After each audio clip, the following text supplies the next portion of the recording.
Bismillahirrahmanirrahim. Wabihi nasta'in. Assalamualaikum warahmatullahi wabarakatuh.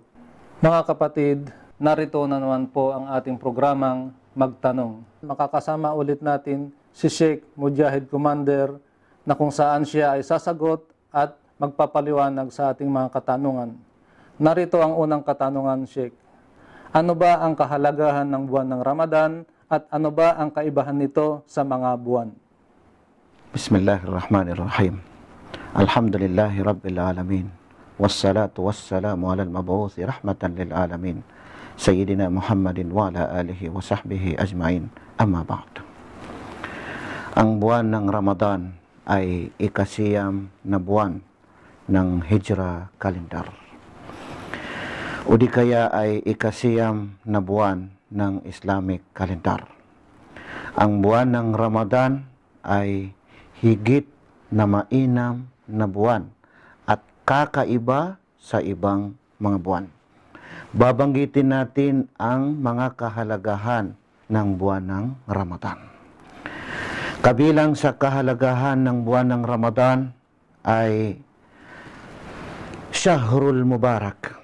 Ibig sabihin ay ang buwan ng Ramadan ay buwan ng pagpapala o di kaya ay buwan na biyaya, kung saan ay makikita natin ayon sa naisalaysay ni Ama ni Hurairah, kalugdan siya ng Allah subhanahu wa ta'ala, kanyang sinabi ni Propeta Muhammad sallallahu alaihi wasallam, "Qad ja'akum syahrun mubarak."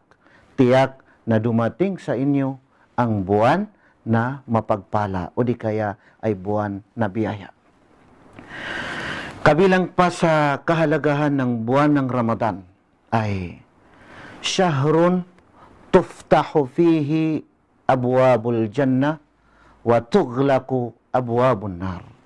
Ibig sabihin ay buwan na kung saan ay bubuksan ang mga pintuan ng paraiso at masasara o isasara ang mga pintuan ng impyerno.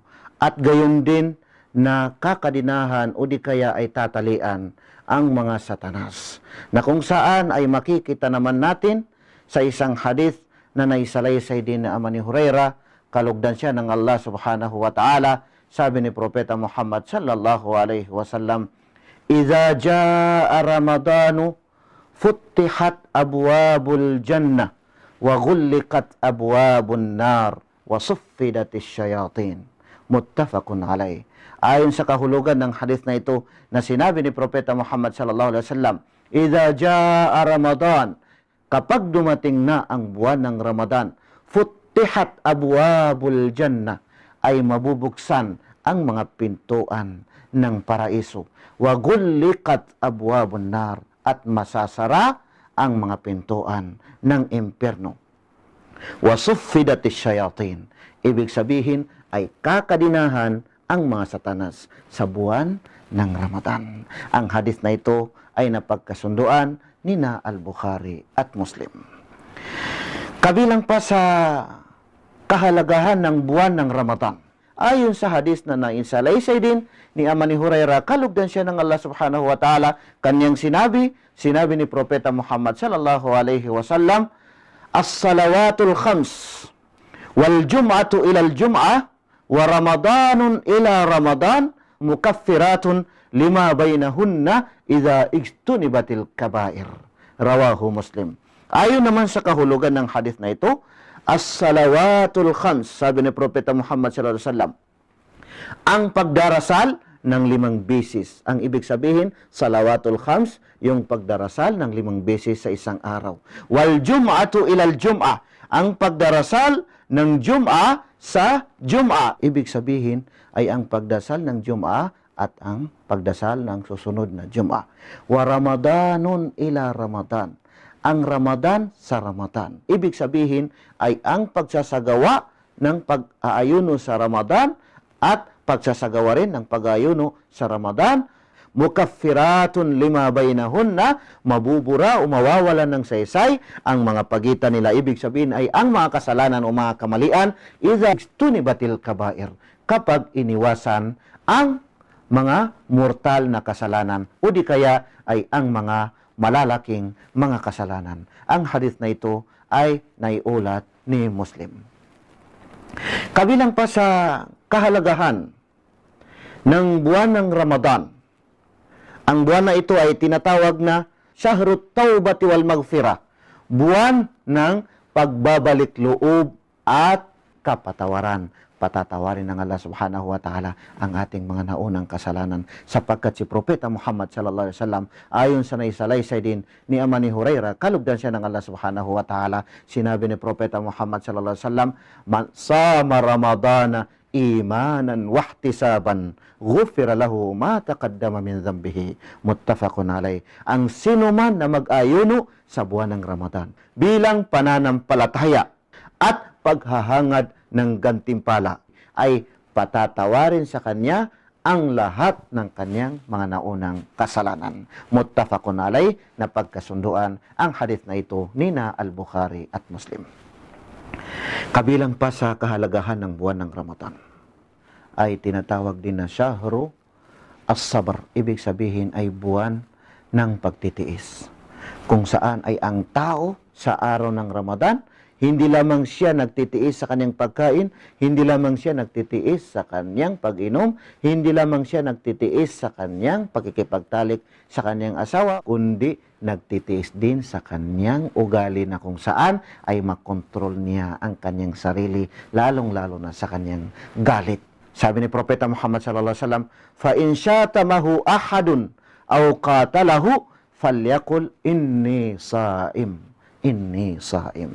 Tinuruan tayo ni Propeta Muhammad sallallahu alaihi wasallam na kung mayroon man sino mang tao na magsabi sa atin ng masakit o magmumura sa atin, fa in syatamahu ahadun aw qatalahu, kung mayroong magmura sa kanya na isang tao o di kaya ay makipag-away sa kanya, falyakul inni saim, inni saim. Sasabihin niya, ako ay nag-ayuno, ako ay nag-ayuno. Tinuruan tayo ni Propeta Muhammad sallallahu alaihi wasallam ng magandang asal, mabuting asal. Ibig sabihin ay buwan ng tinatawag na pagtitiis.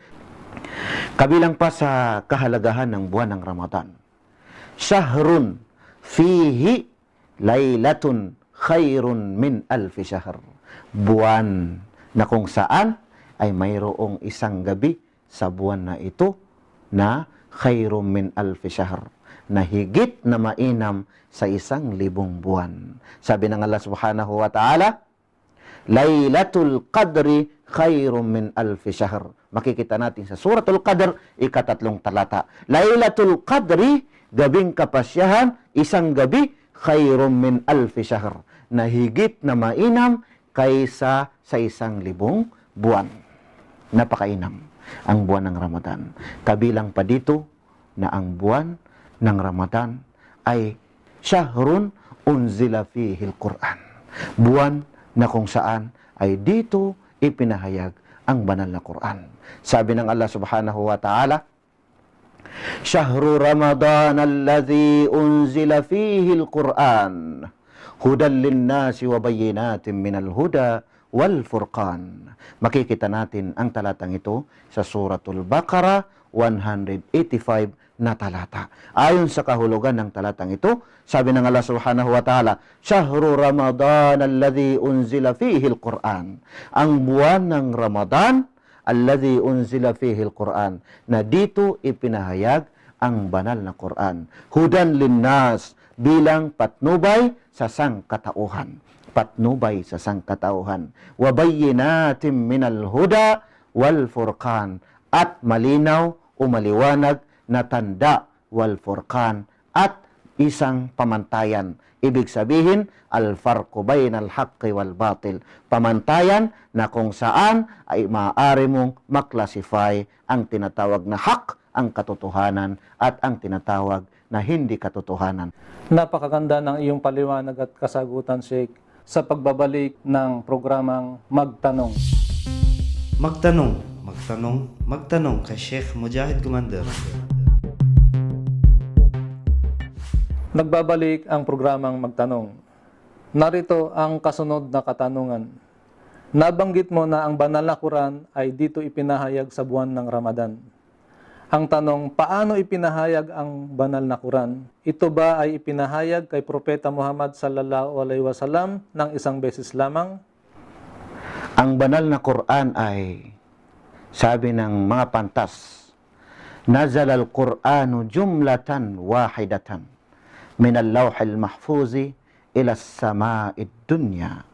Ibig sabihin ay ang banal na Quran ay ipinahayag o ibinaba ang banal na Quran ng isang bisis na buo min al-lawhil mahfuz, mula sa lawhil mahfuz ila sama'id dunya, tungo sa kalangitan ng mundo.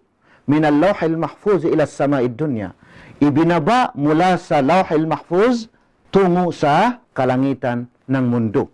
Fi laylatil qadr, sa gabi ng Laylatul Qadr, gabing kapasyahan. Yan yung sinabi ng Allah Subhanahu wa Ta'ala sa banal na Quran, Inna anzalnahu fi laylatil qadr. Katotohanan na kami ay ipinahayag namin o ibinaba namin ang Quran fi laylatil qadr, sa gabi ng kapasyahan na dito matatagpuan sa buwan ng Ramadan.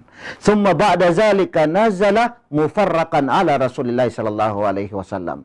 Pagkatapos ay ibinaba o ipinakaloob, ipinahayag kay Propeta Muhammad sallallahu alaihi wasallam na bahagi hasabal waqa'i wal ahdath, sang-ayon sa mga pangyayari. Ibig sabihin nito ay sang-ayon sa pangyayari na kung saan ay si Propeta Muhammad sallallahu alaihi wasallam ay within 23 years siya naging propeta, ay 23 years din ibinaba o di kaya ay ipinagkaloob ang banal na Quran na bahagi upang sa gayon ay madali rin may memorize ang banal na Quran at upang sa gayon ay magiging matatag ang kalooban ni Propeta Muhammad sallallahu alaihi wasallam at bawat mga katanungan o bawat mga pangyayari ay mayroong mga kasagutan o mayroong mga batas na kung saan ay tinatawag na as-syari'atu al-islamiyya. Ibig sabihin ay mga batas o mga patakaran ng Islam. Wallahu a'lam. Ang Allah ang higit na nakakaalam. Maraming salamat, Sheikh. At sa ating mga kababayan at mga kapatid, Assalamualaikum warahmatullahi wabarakatuh.